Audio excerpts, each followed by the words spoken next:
안녕하세요. 폴리앤 파트너스의 이종훈입니다. 이번 영상은 사업 계획서 작성 전에 꼭 봐야 하는 영상 네 번째로 마지막 영상입니다. 음, 사업 계획서 작성까지 가는 것이 이제 목표니까 사실은 이제 지난 시간에 했던 영상이 비즈니스 모델이었잖아요. 그러면 이제 비즈니스 모델을 하셨으니까 이제 당연히 사업 계획서 작성으로 가셔야겠죠. 그래서 이번 시간에는 사업 계획서 작성에 대한 이야기를 좀 해보려고 합니다.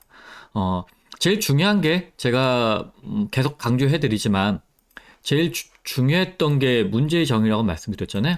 이것이 잘 끝나고 나면 솔루션 개발을 하실 거고 한번 정리해보는 비즈니스 모델의 시간을 가졌기 때문에 비즈니스 모델을 기반으로 해서 사업 계획서를 작성하면 되는데 비즈니스 모델이면 거의 다 사업 계획서가 작성된 거라고 보셔도 무방하십니다. 뭐 약간의 자료 조사라든가 뭐 조금 표 그림 그래프 객관화된 지표 정량화된 수치 이런 것만 붙으면 이제 사업 계획서가 되는 거니까요.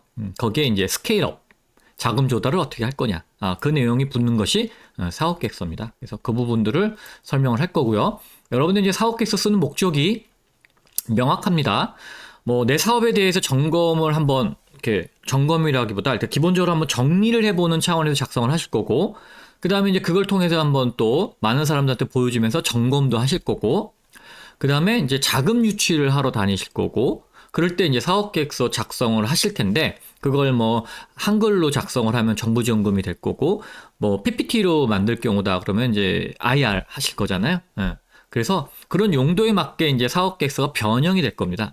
그러나 기본적인 형태는 이틀 안에서 다 이루어질 거기 때문에 일단 먼저 기본에 대해서 말씀을 드릴게요. 여러분들의 사업계획서는 우리가 풀 문제가 정말 중요한지라고 하는 이 명제가 우선이 돼야 됩니다. 우리도 아니고 내가 풀 문제가 정말 중요한지는 틀린 말이에요. 내가. 이해는 안 된다는 얘기예요. 내가 아니고 우리여야 돼, 우리. 팀. 팀빌딩 하셔야 됩니다. 1인 창업자들은 자금 조달할 수 없어요. 그리고 그게 풀 문제가 내가 지금 관심 있는 이슈가 정말 중요한지예요. 별로 중요하지 않는 거 혼자 만들겠다고 그러면 누가 거기다가 돈을 대겠어요. 투자가. 그리고 정부 지원금도 뭐 주겠어요. 하다못해 사회적인 문제도 사회적 기업들이라고 지원해준 프로그램이 따로 있듯이 중요한 문제들에서는 일단 세금 지원이 된다라는 거죠. 그러나 이제 투자를 하는 부분 그거는 아무래도 이제 비즈니스잖아요. 즉 자본주의적인 기본 형태. 돈 놓고 돈 먹기. 그러니까는 투자해서 투자자도 돈을 벌어야 되니까 그 부분들이 설명이 되는지가 중요한 겁니다. 그리고 우리가 유일한 팀인지가 중요한 거예요. 우리가. 남도 해. 남들이 더 잘해. 그러면 안 되겠죠. 그래서 사업계획서 쓰면서 이 두 가지가 우리가 풀어야 될 명제다. 이거에 집중하면서 사업계획서 작성을 하셔야 됩니다. 여러분들이 뭐 나라를 구해야 되는 심정으로 이거 개발하겠다. 그런 분들이 대부분 망합니다. 예. 왜 망하느냐? 돈이 없어서 망해요. 돈이 없어서. 자본을 유치하지 못해서. 그냥 여러분들이 정말 풀어야 될 문제를 잘 알고 있는지 그 다음에 유일한 해결팀인지 잘 생각해 보셔야 됩니다. 쉽지 않죠? 이런 것들을 여러분들이 고민해서 답을 내기가. 그러니까 제3자, 멘토, 뭐 이런 전문가들, 선배, 뭐 이런 사람들 통해서 그래서 한번 이야기를 나누면서 여러분들 비즈니스 모델 만들어 놓고 사업계획서 작성하기 전에 한번 확인해 보라는 거예요. 자, 첫 번째, 문제의 정의가 이제 제대로 됐고, 그 문제를 느끼는, 즉, 고객이 불편함을 느끼는 페인 포인트가 있는 타겟 고객이 얼마나 있느냐가 중요하겠죠. 자, 그 중에서 여러분들이 이제 사업계획서 쓰는 양식에서 탐삼솜을 쓰게 돼 있죠. 가장 먼저 중심이 되는 게 솜입니다. 지금 당장 직관적으로 이 서비스나 이 제품을 필요로 하는 사람. 그래서 그분들이 느끼는 페인 포인트를 이게 해결해 줄 수 있는지, 그게 얼마나 되는지, 그걸 이제 객관적이고 객관적이고 정량적으로 정량 숫자로 보여줘야 됩니다. 숫자로 정량적인 데이터로. 그러니까는 이제 비즈니스 모델 같은 경우는 숫자가 중요하지 않는데 이제 사업 계획서에서는 숫자가 중요합니다. 사업을 해야 되는 거니까. 비즈니스 모델은 사업을 하려고 내 아이디어를 점검하는 거니까 거기서 더 안 나가셔도 돼요. 진도를 안 나가셔도 돼요. 그런데 사업 계획서를 쓰는 순간 나는 사업을 하는 거잖아요. 그러면 숫자로 설명을 하시기 시작하셔야 돼요. 숫자로. 뭐든지 숫자입니다. 그리고 투자자들이나 모든 사람들이 관심 있어 하는 건 그래? 그 숫자가 얼마나 돼? 숫자로 나와야 돼요. 타겟 고객의 숫자가 나와야 됩니다. 그 타겟 고객의 숫자에 서비스 상품 가격을 곱하면 시장이 되는 거예요. 시장 규모. 그 시장이 중요합니다. 그리고 쌈과 탐은 물리적인 한계가 있는 걸 탐과 썸으로 구별해요. 한계. 예를 들면 지리적, 시간적, 혹은 뭐 유통적인, 유통하려면 너무 멀어. 뭐 그런 것들이 쌈하고 탐으로 구분이 되고요. 쏨은 직관적으로 지금 바로 들어갈 수 있는 그런 타겟 고객. 이걸 좀 확장한 게 쌈이에요. 그러니까는 이건 물리적인 어떤 장벽이 없어요. 근데 탐은 물리적인 장벽이 있죠. 그래서 뭐 해외라든가 이런 게 이제 지리적인 환경이고 시차가 난다든가 그리고 이제 유통의 어떤 뭐 허들이 좀 높아. 예를 들면 뭐 기차라든가 비행기로 뭐 유통을 해야 돼. 그러면 아무래도 좀 허들이 있는 거죠. 그러니까 그런 물리적인 허들이 있는 거를 탐으로 규정하시면 됩니다. 그래서 가끔 이거 물어보시는 분들이 계는데 쌈과 쏨은 그냥 확장의 개념, 그리고 쏨에서 쌈은 확장의 개념, 탐은 물리적인 어떤 장벽이 있다. 그렇게만 구분하시면 됩니다. 그 다음에 내가 제시하는 문제에 대한 솔루션이 경쟁 우위를 가질 수 있느냐예요. 누구나 다 그 문제를 지금 보고 있거든요. 나만 보고 있다고 생각하시면 그거 되게 오산입니다, 여러분.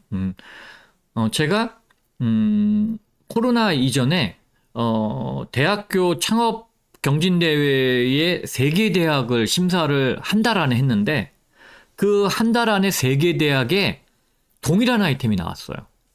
잃어버린 우산을 찾는 솔루션을 아주 똑같이 이것도 뭐 틀리지 않아요. 뭐 스마트폰에 RFID 태그 붙여서 우산에서 멀어지면 소리 삑삑삑 나게. 그걸 똑같은 아이템을 3개 대학에서 거리도 상당히 먼데 2개는 경상도에 있는 대학이었고 하나는 충청도에 있는 대학인데 그걸 똑같이 얘기를 하더라고요. 그래서 역시 사람들이 보는 눈이 똑같아. 생각하는 고민이 똑같아. 항상 그 시간대에는 유사한 고민들을 다 하고 있기 때문에 나만 생각하고 있다. 그것도 착각입니다. 다만 왜 안 하느냐? 그게 중요한 이유겠죠. 내가 잘할 수 있느냐? 아까 우리가 처음에 사업계획서 쓸 때 생각하는 게 뭐예요? 내가 잘할 수 있느냐? 내가. 근데 생각은 했는데 우리가 못할 것 같아. 그럼 그건 안 하는 거죠. 제가 하지 말라고 했죠. 핵심을 우리가 잘할 수 있는 게 아니라면 그건 안 하는 거예요. 근데 좋은 아이디어만 있으면 다 자기가 하려고 들죠. 창업자들이. 그 다음에 비즈니스 모델에서는 지속 가능하냐. 수익이 나고 비용이 한정적이면 이건 지속 가능한 건데 수익은 나는데 비용도 같이 증가해. 그러면 영원히 얘는 수익이 안 나죠. 그럼 지속 가능하지가 않잖아요. 그쵸? 혹은 우리가 이제 그 핵심 가치 제한을 고객들한테 연속적으로 할 수가 없는 일이 벌어질 수 있어요. 그게 뭐 비용적인 문제일 수도 있고, 아니면은 뭐 핵심 파트너의 문제일 수도 있고, 아니면은 이제 고객한테 가는 어떤 채널의 문제가 생길 수도 있고, 뭐 여러 가지 변수가 생길 수 있어서 이게 지속 가능하냐. 자, 그런데 제가 이제 사회적 기업을 창업하시는 분들을 가끔 만날 때마다 안타까운 게 뭐냐면 사회적 기업이라 할지라도 지속 가능해야죠. 뭐 예를 들어서 26년도에만 사회적 기업 육성 사업 받아가지고 정부 지원 사업 받았어. 그 다음에는 자본을 확충할 수 없어서 망해. 그게 뭐예요, 그게? 제가 사회적 기업이라 할지라도 지속 가능한지를 살펴야 된다. 그게 뭐예요? 그러면 자본을 어떻게 확충할 거냐. 이 자본 확충의 능력에 따라서 지속 가능성이 보여주는 거거든요. 그러면 영리를 안 할 수가 없어요. 어떤 형태로든지 영리의 활동이 벌어져야 돼요. 근데 사회적 기업이라고 영리를 등한시한다? 그건 말이 안 돼요. 왜? 지속 가능하지가 않기 때문에. 연속성이 없잖아요. 그래서 사회적 기업도 일반 기업들하고 동일하게 연속성이 중요합니다. 근데 그걸 잘 모르시더라고요. 그리고 수많은 사회적 기업들이 사라져요. 왜? 돈이 없어서. 돈이 없으니까 유지할 수 없잖아요. 뭐 누가 집 팔고 땅 팔아가지고 할 수는 없으니까. 그 임채무 아저씨처럼 그 자기 돈 뭐 수백억 써가면서 놀이동산 운영하는 케이스가 몇이나 되겠어요, 대한민국에. 그런 거는 존재할 수가 없어요, 여러분. 힘듭니다, 그거. 좋은 일을 하시긴 하지만 연속성이 없는 거죠. 언젠가는 이제 수습이 되겠죠. 자, 그 다음에 이제 여러분들이 기존에 있는 어떤 대안들이거나 혹은 새로이 들어오는 경쟁사들에 대한 고민들을 같이 해줘야 돼요. 누군가가 이거를 따라할 수 있지 않을까? 혹은 기존에 있는 경쟁사들이 이거 모르고 있다 치더라도 우리가 서비스하면은 얘네들도 따라 들어오지 않을까? 이런 것들을 고민하셔야 돼요. 우리가 먼저 생각했으니까. 이게 뭐 특허가 있으니까. 여러분, 특허의 목적은 비즈니스를 못하게 하는 게 아니에요. 여러분들이 자꾸 특허를 상대방이 비즈니스를 못하는 걸로 자꾸 방어용으로 울타리용으로 쓰시려고 하는데, 특허는 그런 용도가 아닙니다. 산업의 발전을 저해하기 위해서 특허가 존재하는 게 아니라 산업의 발전을 유익하게 하기 위해서 먼저 점유한 사람에 대한 우대를 해주려고 만든 게 특허지, 산업을 발전시키려고 방해하려고 만든 제도가 특허가 아니에요. 그러니까 특허가 있어도 내가 특허가 없어도 다른 사람의 특허를 침해해서도 사업할 수 있어요. 특허료만 내면 되니까. 그래서 예를 들어서 여러분들이 남의 특허가 있는 걸 알고 있어. 그래서 사업해도 돼요. 아무 문제 없어요. 왜? 여러분이 비즈니스가 크지 않을 때는 특허 침해 소송 오지도 않아요.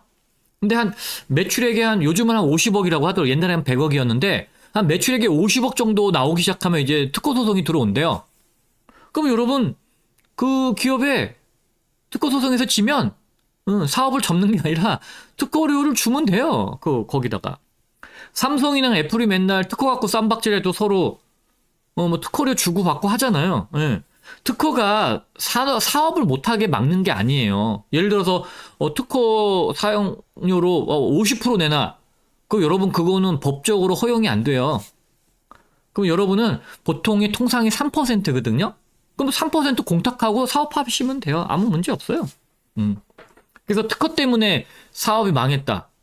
그럴 리 없어요, 여러분. 그거는 그 특허를 소유한 곳이 동일한 사업을 하고 있어.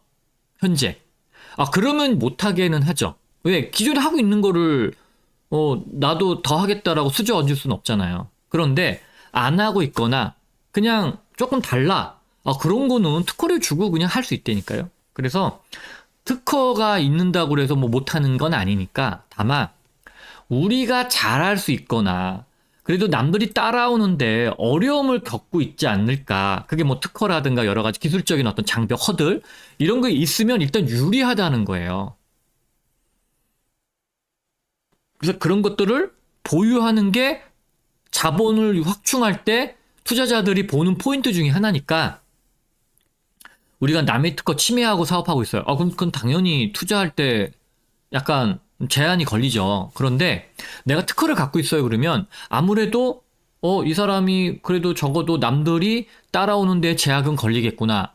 하다못해 남들 따라와도 그쪽한테 특허 소송을 해서 특허료를 받아낼 수 있겠구나. 뭔가 여러 가지 제약을 줄 수 있을 때는 그게 강점으로 돌아가요.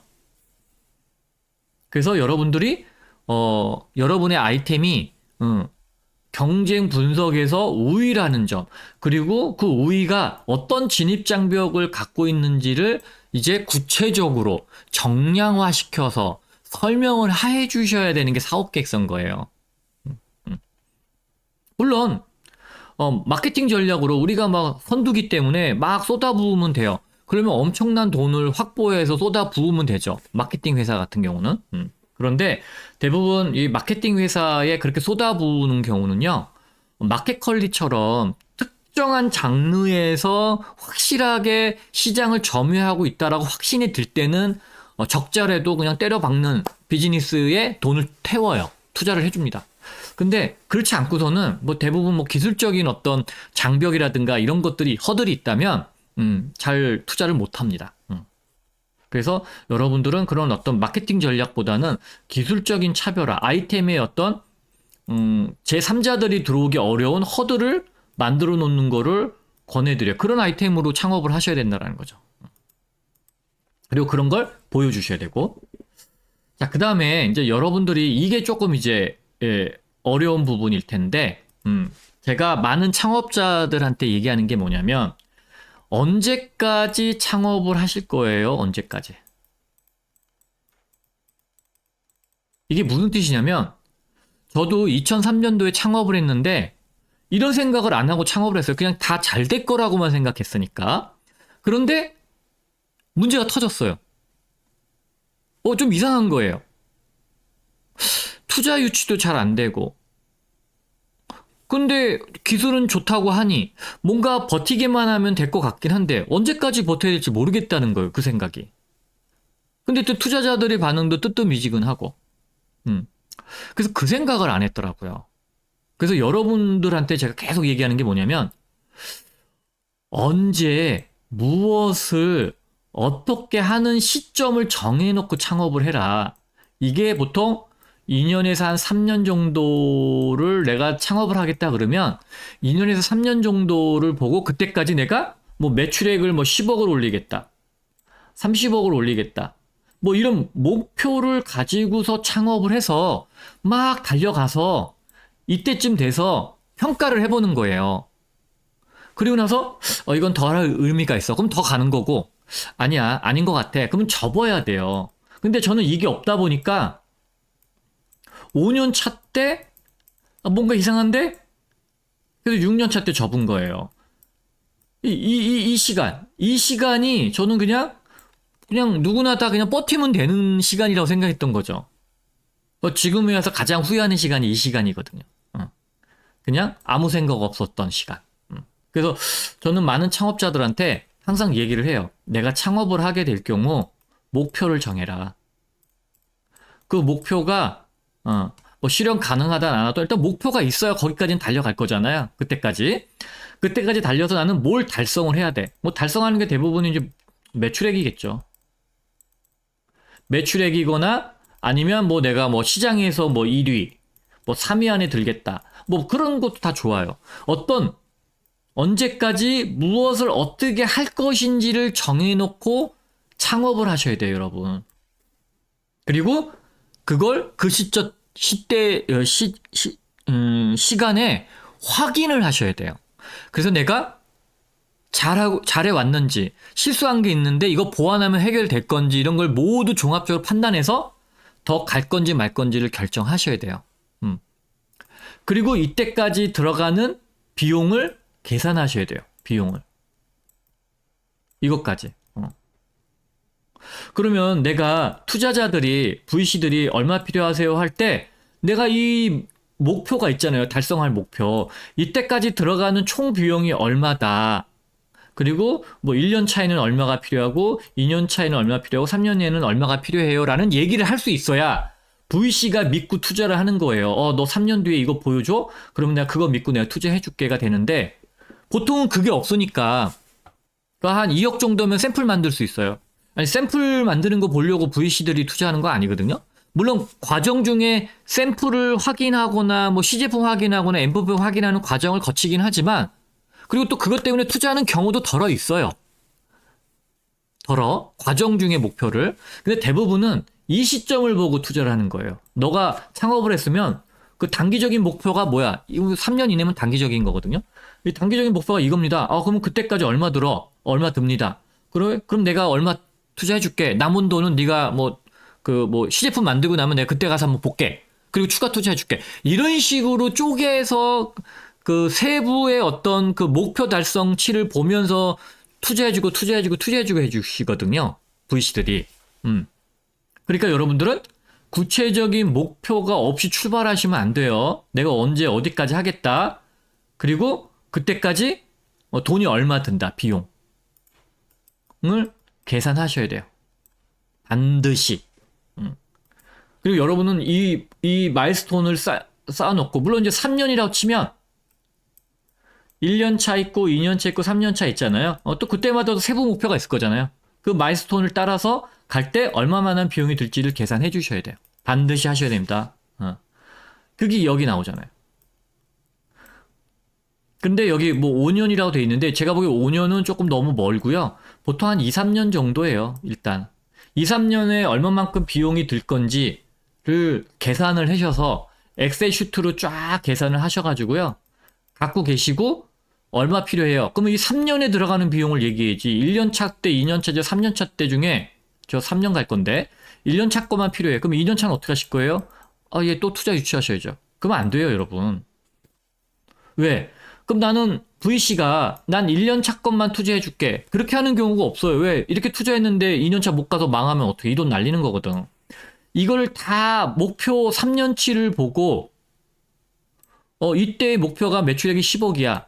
이걸 보고 이 사람네들은 2년차, 3년차도 투자할 생각으로 들어오는 거기 때문에 여러분들은 총 비용이 얼마 드는지를 계산해 놓고 계셔야 돼요. 계산해 놓고. 5년이 아니라 보통 3년 정도. 그리고 그때 제가 매출액을 하게 되면 2년 차든 3년 차 초반에 손익분기점이 넘고 그런 이야기를 하면서 숫자 얘기를 하는 게 비로소 사업 계획서예요, 여러분. 숫자로 얘기하는 게 사업 계획서입니다, 여러분. 사업 계획서 썼는데 숫자가 하나도 없는 창업자들이 태반이에요. 그 분들은 사업 계획서가 뭔지 모르는 분들이에요. 그러니까 오늘 이제 제 유튜브 들었으니까 사업 계획서에 숫자로 표기되어 있느냐 안 되어 있느냐를 보시면 이게 사업 계획서야. 아니면 숫자가 하나도 없어. 그냥 아이디어 개념 제안서. 사업 계획서는 여러분 숫자로 얘기하는 겁니다. 숫자로 얘기하면서 표, 그림, 그래프 같은 거를 동원하는 거죠. 그러니까 그 기반은 숫자예요, 숫자. 숫자가 없는 사업 계획서는 그냥 아이디어다. 아이디어 그냥 제안서다. 그래서 이게 여기에 필요한 거죠. 그럼 내가 3년에 10억이 필요해요. 그러면 이거를 어떻게 조달할 건지 여러분들이 이제 여러분 계획이 있을 거네요. 정부 지원금도 있고 융자도 있고 투자금도 생각하고 이렇게 그냥 생각을 하면 VC들이 보고 자기가 어느 단계에서 투입을 할지 이제 본인들이 결정하겠죠. 그렇지만 나는 이걸 다 갖고 있어야 된다라는 거예요. 이 안을. 그러니까 세세하게 해야죠. 그러니까 인건비 5천만 원, 아마 1억 5천, 이렇게 하는 게 안 되고요. 인건비 과장급, 예를 들면 과장이라면 경력 10년짜리 1명, 연봉 5천만 원. 그 다음에 부장급 경력 20년, 1명, 1억. 이렇게 아주 세부적으로 이런 단위까지 자세하게 짤수록 신뢰도가 높아져요. 그냥 인건비 얼마, 재료비 얼마, 마케팅비 얼마. 이런 건 그럼 몇 초면은 다 쓰잖아요. 10억 맞추는 거 몇 초 걸리겠어요? 그렇게 쓰는 성의 없는 비용에 대한 산출이 아니고요. 정말 여러분들이 가계부 쓰듯이 밥 먹는 것까지 차비, 택배비, 전기비, 인터넷비 이런 것까지 아주 디테일하게 할수록 투자자들은 이 사람 정말 꼼꼼한 사람이고 이 사람한테 투자하게 되면 돈은 허투루 쓰지 않겠구나 라는 생각을 하는 게 인지상정이고 당연한 거예요. 여러분들 거기까지 하셔야 돼요. 그냥 정부 지원금 사업계획서처럼 얼마 이렇게 몇 줄 쓰고 마는 게 아닙니다, 여러분. 디테일하게 하셔야 돼요. 자, 팀빌딩. 제가 아까 처음에 얘기했죠. 1인이 아니라 팀이다, 팀. 여러분들이 가장 잘할 수 있는 구성원으로 되어 있느냐. 근데 핵심은 뭐냐면 이거긴 하지만 비즈니스하고 이게 여러분 학력, 경력, 실력이 잘 연관성이 있어야 돼요. 창업자들 중에 만나는 분들 중에 열에 한 둘, 셋은 자기가 이전에 공부했었던 학력, 경력, 그다음에 실력 갖고 있는 뭐 경험치 이런 거하고 관계없는 엉뚱한 걸로 새로 창업하시려는 분들이 계세요. 아니 뭐 그럴 수 있죠. 새로운 분야 하고 싶을 수도 있지. 근데 자금 조달하기가 어려워요. 그런 분들은. 쉽게 얘기하면 정부 지원금도 탈락할 확률이 높아요. 연관성이 높아야 돼요. 학력, 경력, 실력이 이 지금 하는 아이템하고 연계가 잘 돼 있는 분이 자금 조달하기가 좋아요. 그리고 정부 지원금도 통과될 확률이 높고. 그러니까는 좀 불리한 건 누구겠어요? 이런 게 없는, 학력, 경력, 실력이 없는 게 누구예요? 학생이죠, 학생들. 학생들이 이걸 좀 어필하기가 어려워서 학생들은 따로 뭐 만들어줬어요? 청년 창업 사관학교, 혹은 뭐 창업 중심 대학에 뭐 예비 창업 프로그램을 따로 만들었잖아요. 29세 미만, 이렇게. 청년들끼리 따로 이렇게 경쟁할 수 있도록. 그래서 일반인들하고 경쟁할 때는 여러분들이 이런 부분들을 어필하기가 너무 약하니까. 그렇지만, 뭐, 어쩌겠어요. 그 뭐, 갑자기 없는 학력이 생길 수도 없고, 경력이 생길 수는 없잖아요. 그렇지만, 여러분들 중에, 이 연관성이 있는 분들이 자금 조달하기가 용이하겠다는 생각을 하시면은 좋다. 유리하다. 매우 유리하다. 그리고 투자자들도 원한다. 자, 주의할 게 있습니다. 여러분, 사업계획서 쓰실 때. 그러니까 여러분들이, 뭐, 이렇게, 뭐, 대체, 뭐, 예를 들어서, 탐삼삼이, 쏨이 뭐, 100억인데, 한 1%만 잡으면, 뭐, 1억 나와요. 뭐, 이런 식의 계산이 아니라, 좀 더 왜 그렇게 생각했는지, 조금 더 구체적으로 좀 설명해 주면 좋을 것 같아요. 그럼 어떻게 하면 좋을까? 자, 쏨이 100억이야. 자, 그러면 나는, 전체적으로 이제 뭐, 쏨이라는 건 내가 직관적으로 지금 들어갈 수 있는 시장인 거잖아요. 그런데 내가, 예를 들어서, 뭐, L사와 S사에, 내가 일해본 경력이 있어. 혹은, 뭐, 이쪽에 영업 마케팅이 되는 사람이 있어. 영업력이 됐어. 그래서 여기, 이 부분들을 좀 집중으로 해서 우리가 한 1% 정도를 생각하고 있어요. 뭐, 요렇게 조금, 왜 그렇게 가능한지를 설명해 주시는 것이 좋지. 그냥 1% 정도요. 뭐 보수적으로 1%요. 뭐 이런 얘기는 큰 의미가 없어요, 여러분. 그래서 요런 식보다는 좀 더 왜 그럴 수 있는지를 설명을 해주는 게 좋아요. 왜 그럴 수 있는지, 왜 그렇게 할 수 있는지, 그렇게 할 수 있는지. 그래서 뭐 조금 더 여러분들 개인적인 주장이긴 하겠지만 그런 것들에도 있는 게 좋지. 그냥 뭐 1%에 한 100억 이렇게 얘기하시는 거는 조금 성의가 없고 심사위원들도 별로 반응하지 않는다. 그 다음에 두 가지로 짜주는 게 좋아요. 조금 이제 보수적으로 약간 좀 타이트하게 잡아보고 그 다음에 조금 더 우리가 가능하다고 생각하는 부분, 우리의 희망 회로죠. 그 두 가지를 잡아서 그 구간 어딘가에 올 것 같다.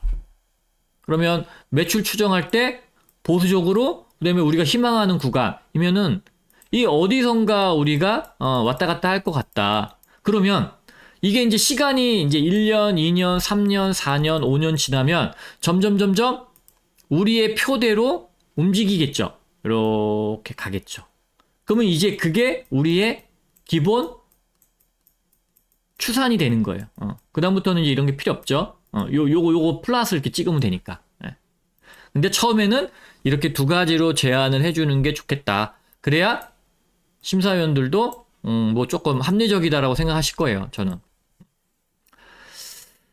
그 다음에 이제 그럴 일은 없는데 열에 한두 분들이 가끔 문제를 실컷 잘 정해놓고 엉뚱한 솔루션, 그러니까 솔루션을 미리 만들어 놓으신 분들이 이렇게 많이 합니다.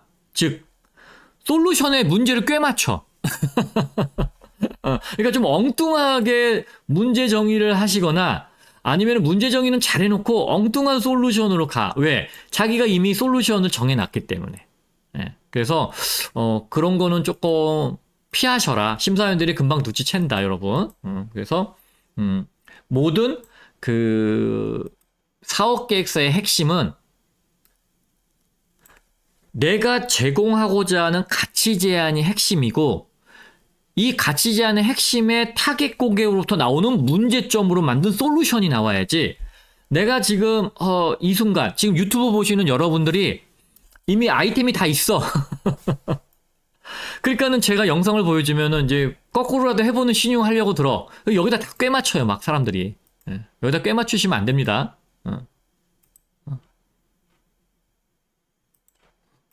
여기다 꽤 맞추시면 안 돼요. 이거로부터 출발을 해서 타겟 고객이 원하는 어떤 문제점을 찾아서 그 다음에 솔루션으로 가셔야 돼요. 그러니까 지금 솔루션은 무조건 버리셔야 돼요, 여러분. 자꾸 이걸 머릿속에 넣어갖고 있으면 깔때기 이론처럼 다 일로 모여요. 결국은 다 이거 해. 그게 뭐다? 자기가 미리 만들어 놓은 아이템으로. 결국은 가. 결국은 다 일로 가고 있어요. 안타깝게. 제가 각 강의를 막 해주고 있어도 계속 이것만 생각만 하고 있더라고요. 아, 그래서 제가 어쩔 수 없구나. 그건 어쩔 수 없구나. 자, 그 다음에, 여러분들이, 여러분의 아이템을 막 뭐랄까, 구체적으로 설명하거나 자세히 설명하려고 애쓸 필요 없어요. 여러분의 아이디어를 궁금해하는 사람은 여러분의 타겟 고객이 어떤 것에 관심이 많은지에 관심이 많지, 여러분이 제시하는 그 솔루션이 어떻게 구성이 되고 그게 뭐 어떤 알고리즘으로 돌아가고 그런 디테일에 관심은 없어요. 여러분이 뭘 만들겠다 그러면 이거를 해결하려는 아이템이다 그러면 된 거지. 거기에 뭐 어쩌고 저쩌고 저쩌고 저쩌고. 여러분들 R&D 사업이 아니잖아요. R&D 사업이 아니면 이거를 설명할 필요는 없어요. 그런데 개발자들 출신들이 자기가 잘하는 게 개발이니까 이 얘기를 많이 해요. 이 얘기를. 이거 아무도 궁금하지 않거든. 도대체 고객이 어떤 프로블럼을 해결해 줄 건지, 그거를 어떻게 검증해 왔는지, 이런 것들을 듣고 싶은데 본인이 만든 솔루션만 연락에 얘기하고 가시는 분들이 많아요. 그 다음에 이게 좀 안타깝죠. 독점적인 우위에 대한 설명이 잘 없어요. 그냥 요즘 만만한 게 뭔지 아세요? 선점. 먼저 들어가는 거예요, 선점. 선점 얘기를 제일 많이 해요. 궁색하니까. 뭐 돈이 있어야 선점을 하지. 돈도 없는데 무슨 선점을 해. 먼저 뭐 깃발 꽂으면은 뭐 선점이에요? 여러분, 자본주의에서는 돈 많은 놈이 선점해요. 왜? 여러분이 마케팅하는 그 아름아름하는 돈보다 양떼기를 돈으로 그냥 TV나 광고를 빡 때려버리면 다 거기가 선점한 줄 안단 말이에요. 깃발 꽂은 놈이 이 사람인 줄 안다니까요. 돈으로 깔아버리면. 그래서 막연하게 그냥 선점보다 여러분들이 왜 여러분들이 독점적으로 경쟁 우위에 있는지를 설명을 못하면 아무래도 이렇게 자금을 주려고 하는 분들이 꺼려껴 할 거예요. 그런데 시장을 분석해 보니까 경쟁자 있어. 차라리 있다 해요. 그래도 우리가 더 유리한 건 뭐다? 그런 장점을 얘기하는 게 훨씬 더 어필 포인트가 되겠죠? 독점적일 수는 없더라도 장점은 얘기해 줄 수는 있잖아요. 그 다음에 뭐 지금은 많이들 안 그러실 텐데 양으로 승부하는 사업 계획서들 가끔 쓰시는 분 계세요. 뭐 지금 뭐 정부지원금 같은 경우는 한 15페이지 쓰라고 하는데 이거 막 30페이지 쓰고 뭐 50페이지 쓰고 막 이런 분들 계세요. 그런 거는 별로 좋지 않다. 그리고 항상 여러분의 사업 계획서를 보는 분들은 이거라니까요. 이거. 여러분들이 타겟으로 하는 고객들이 무엇을 불편해하고 여러분들은 그거를 어떻게 공급을 할지, 그게 제일 관심이 많은 거예요. 그거 위주로 설명하시면은 양을 많이 쓸 필요도 없어요. 그리고 맨 앞에 여러분들이 정부지원금 사업계획서라든가 이런 거 할 때 한 장 요약본 있잖아요. 요약본. 요약본이 있어요. 한 장짜리. 이건 진짜 한 장으로 쓰셔야지. 이걸 막 세네 장 쓰시는 분들이 계세요. 이해가 안 돼. 한 장 쓰라고 했으면 한 장으로 써야지. 절대 여러 장 쓰지 마세요. 그림 포함해서도 그 다음 장에 뭐 그림을 넣기 위해서 뭐 두 페이지가 되는 건 오케이인데 사진, 그러니까 그림하고 사진 빼고는 일단은 그냥 요약본은 한 장으로 다 끝내라.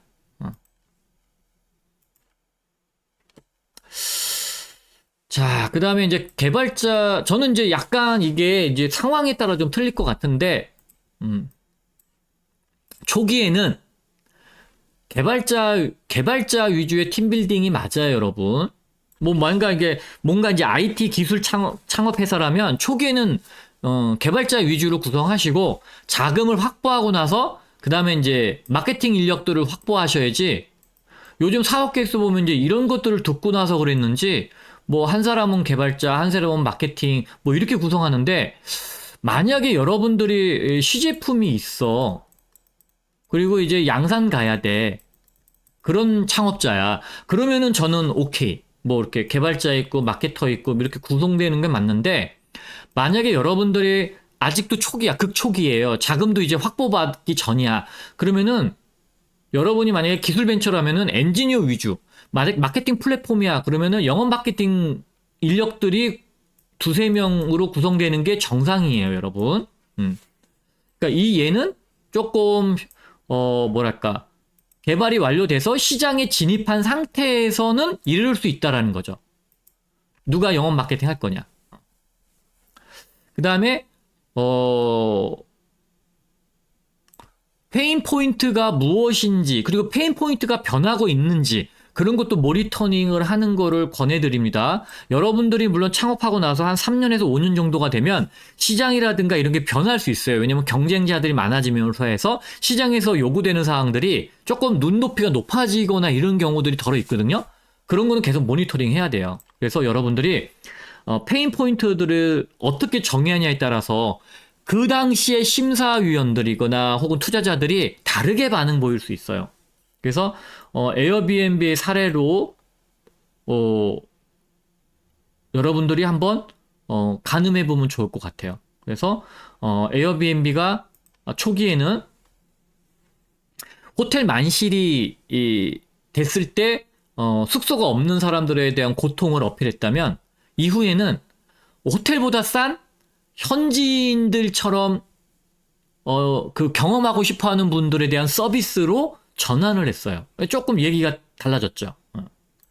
호텔보다 싸게 현지인들 같은 경험. 그러니까 요즘은 이제 현지인 경험을 뭘로 해요? 액티비티로 또 확장을 했잖아요. 그래서 이렇게 변화하고 있다. 이런 것들은 시장의 변화를 계속 하다 보면 좀 페인 포인트가 조금씩 이동하고 있다는 걸 보여요. 왜? 에어비앤비를 대체할 수 있는 서비스들이 자꾸 나오고 있거든요. 뭐 구글에서도 뭐 공유, 그 다음에 뭐 어디야? 뭐 여행사 뭐 비행기 이런 예약하는데도 호텔 다 예약을 따라와 주잖아요. 그래서 호텔 예약하는데 따로 있고 그러다 보니까 그런 데서도 이런 공유 숙소들을 같이 제공해 주다 보니까 액티비티 쪽으로 이제 페인 포인트가 올라간 거예요.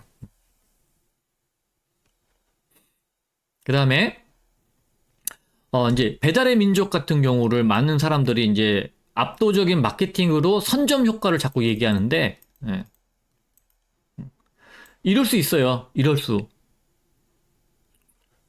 이런 비즈니스가 초기라면, 배달 비즈니스가 초기라면 그럴 수 있어요.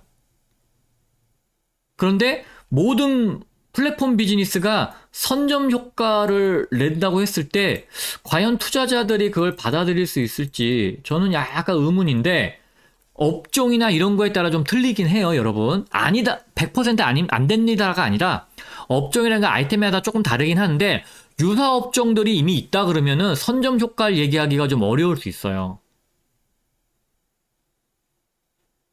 그래서 선점 효과를 자주 쓰는 것은 저는 조금 주의해야 된다. 안 된다가 아니라 주의를 좀 했으면 좋겠어요. 그러니까 아까도 그 앞에 그 비즈니스 모델 할 때도 제가 말씀드렸는데 그 구독형 모델도 주의해서 쓰셔야 됩니다. 내가 아직 고객도 하나도 확보 안 했는데 우리 구독으로 갈 거예요. 그게 진입장벽이 될 수 있다라는 생각을 하셔야 됩니다. 자, 이제 정부지원금 사업계획서에서 조금 말씀을 드리면, 제가 여태까지 말씀드린 건 일반론적인 사업계획서고요. 정부지원금은 조금 달라요. 조금 달라. 그 조금 다른 부분을 지금 말씀을 드릴게요. 정부지원금의 컨셉은 여기에 1년 안에 돈 번다. 그리고 현재 30-40% 진행돼서 뭔가 반응 지표가 있다. 여기까지 여러분들이 조금 어필을 해주셔야 정부 지원 사업에서 선정될 확률이 높아요.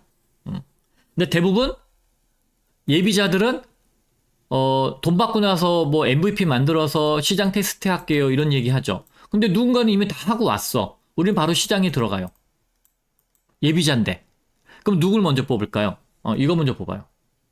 MVP 만들어서 들어갈게요는 시간 걸리니까. 그래서 MVP를 미리 다 하고 와요. 창업자들, 그 예비 창업자들 중에도. 그리고 여러분들 초기 창업 패키지라든가 뭐 예창패도 마찬가지지만 어느 정도 좀 진행하고 우리가 검증하고 있어요. 그 검증 데이터들을 안에 실어줄 때 심사위원들이 반응을 잘해요. 돈 받고 나서 그때 시제품이나 MVP 만들 거에는 조금 늦는 방식이에요. 이렇게 주장하는 것. 이미 많은, 저도 이제 강의를 하고 다니니까 많은 창업자들이, 아, 그래? 이거를 위해서 돈을 받는 건 맞는데, 이미 이거를 다 하고 들어왔어? 그래서 바로 시장에 들어가? 시장 진입이 목적인 사람들이 많이 와요. 그럼 이 사람네들이 유리해요. 이 사람네들이. 그리고 초기 창업 패키지부터는 이제 매출액. 왜? 시장에 진입했으면 매출액이 중요할 수 있잖아요. 매출액. 그래서 정부지원금은 기존의 그 사업계획서 양식에 이 두 가지 컨셉이 탑재돼야 된다. 그래서 저는 사업계획서, 정부지원금 사업계획서 심사할 때 이거부터 봐요, 먼저. 언제부터 돈 벌지? 두고서. 자, 여러분들이 이제 점검, 자문 제가 얘기를 해드렸으니까 오늘은 여기서만 터치하고 유튜브 영상 이제 또 제가 또 뭔가 만들어서 올릴게요. 아마 다음 영상은 아마 26년도에 약간 정부지원금이 어떻게 변한다더라 제가 들은 풍월이 좀 있거든요. 그걸 좀 정리해서 올릴까 하고 있어요. 그래서 없어지는 것도 있고 생기는 것도 있고 뭐 확대되는 것도 있고 하는데 근데 다만 이제 카더라예요. 카더라. 왜? 공고가 나봐야 아는 거니까. 그쵸? 그 다음에 사업계획서라든가 강의 자료는 여기 있고 뭐 질의응답은 일로 하시면 되고 내년에 이제 여러분들 좀 도움 되실 만한 강의는 현재 이게 있고 그 다음에 이제 창업넷에 가시면 뭐 이렇게 무료로 하는 뭐 강의도 있고 막 그래요 여러분 뭐 사업계획서든 뭐 멘토링이든 그래서 여러분들이 돈을 들여서 하셔도 좋고, 돈 안 들이시고 하고 싶은 분들은 창업넷 같은 사이트 자꾸 들여다보면서, 자꾸 여러분들이 전문가들 많이 만나는 게 중요해요. 다만 이제 전문가 만나는 것도 운입니다, 여러분. 뭐 제 얘기를 하려고 하는 건 아니고, 어쨌든. 좋은 전문가를 만나시는 게 좋습니다. 자, 일단, 그래서 여러분들이, 이번 시간까지 사업계획서 작성 전에 좀, 이런 내용을 좀 알고 작성하셨으면 좋겠다라는 내용으로 4편의 영상을 만들어서 올려드렸습니다. 그래서 오늘까지 마감하고요. 다음에는 또 다른 영상으로 인사드리겠습니다. 감사합니다.